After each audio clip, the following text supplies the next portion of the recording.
a real spirit about Colleen, and so much energy and so much enthusiasm for life. She walks into a room and lights it up. She has an energy that is so contagious. She's very loving, she's very giving, just so many traits that you see her live out. I can't think of a single time that anyone has ever met her that hasn't been impacted by her personality and her caring and her generosity. She is no holds barred, passionate, energetic, enthusiastic, and has just a wicked sense of humor. That is who she is.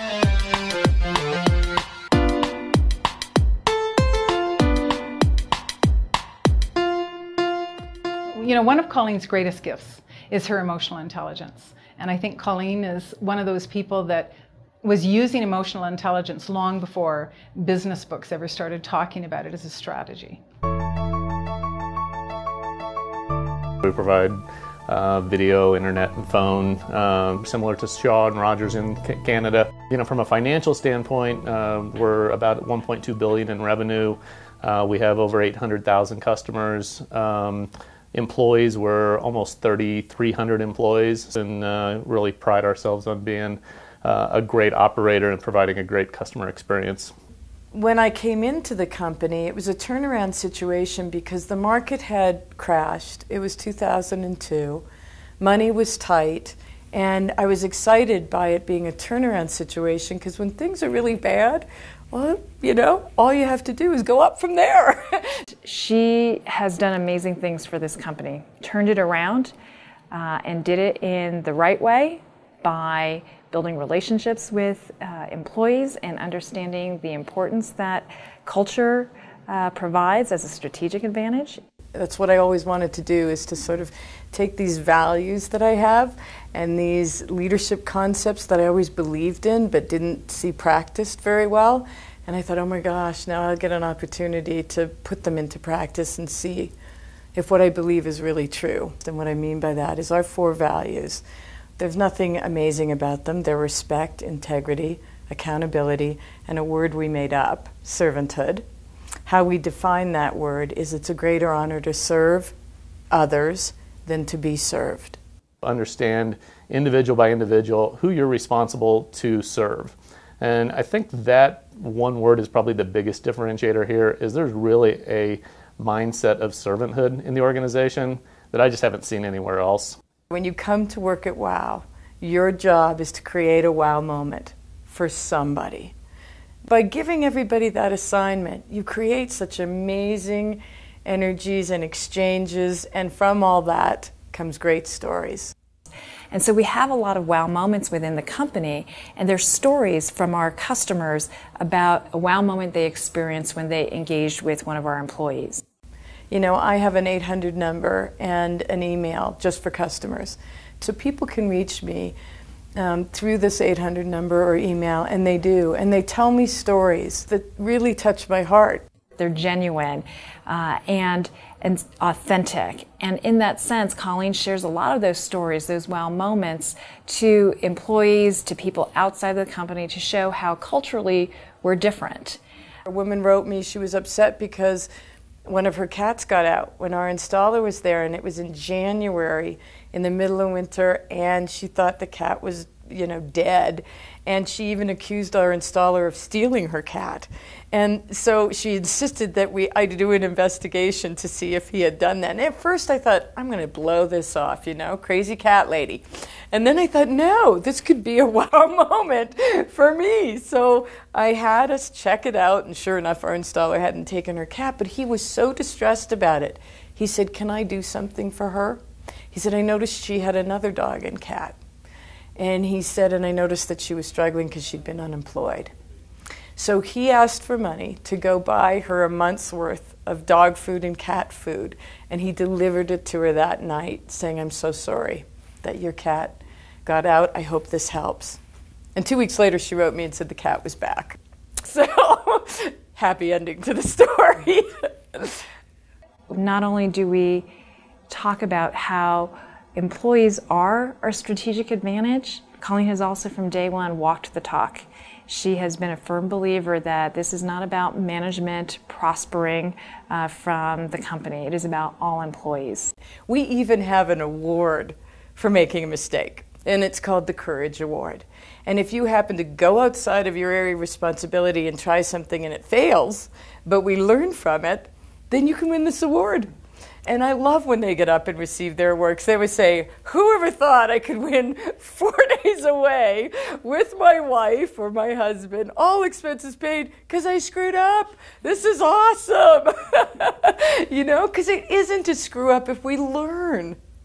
You know, it's fantastic. It's a great place to work, and I think anyone who actually gets in here and realizes, you know, we're still a business at the end of the day. We're still focused on, you know, all those things of a business. We just take a little bit different approach to it. You know, really see how that plays out, and I think our success speaks to that. And I think for most people who, no matter where they've worked before, I don't think they've ever seen an executive leader quite in the mold of Colleen, because she is so unique. I believed enough in people that if I came in and told people what the situation was, what I felt I could contribute, how I needed their help, and that together could we make this happen, I just knew that the spirit of people, that we could do it, and we did. She treats everybody the same. She's very respectful, treats people with dignity and grace all the time. And that was something that she was really raised with. Her family was very much that way, her father and her mother.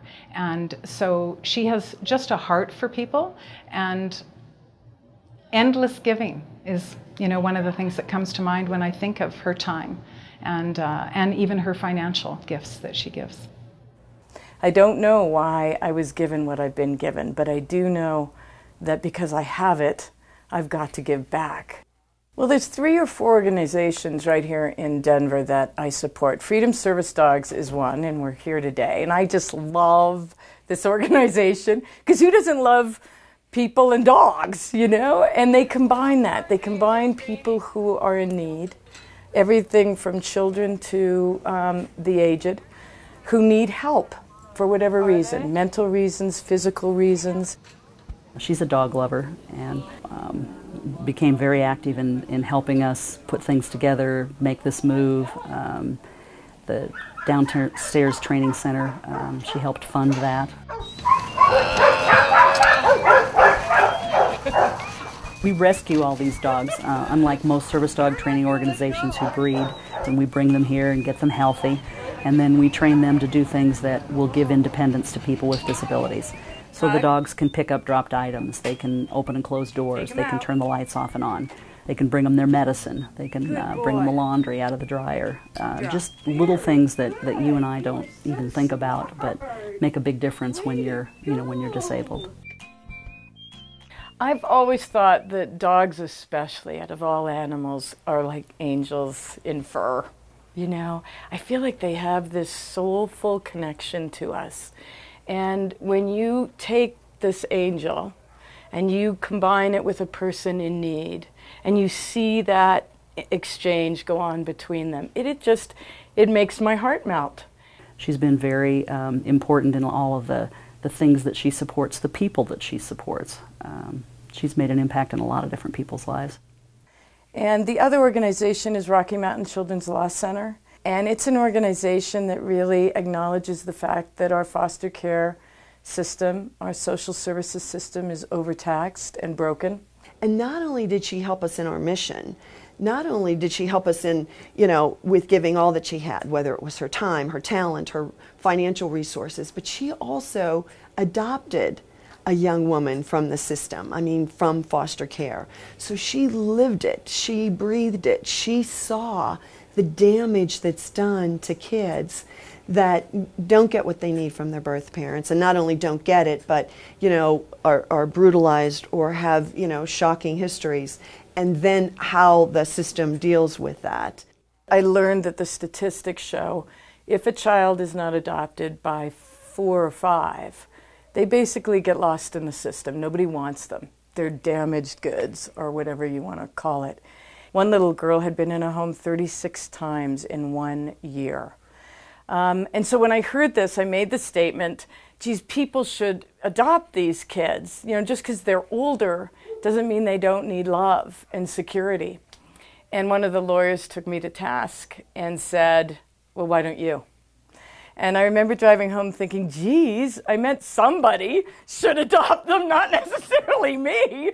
And it wouldn't leave me. Well, what started out as just getting information, 3 weeks later, my 11-year-old daughter came to live with me.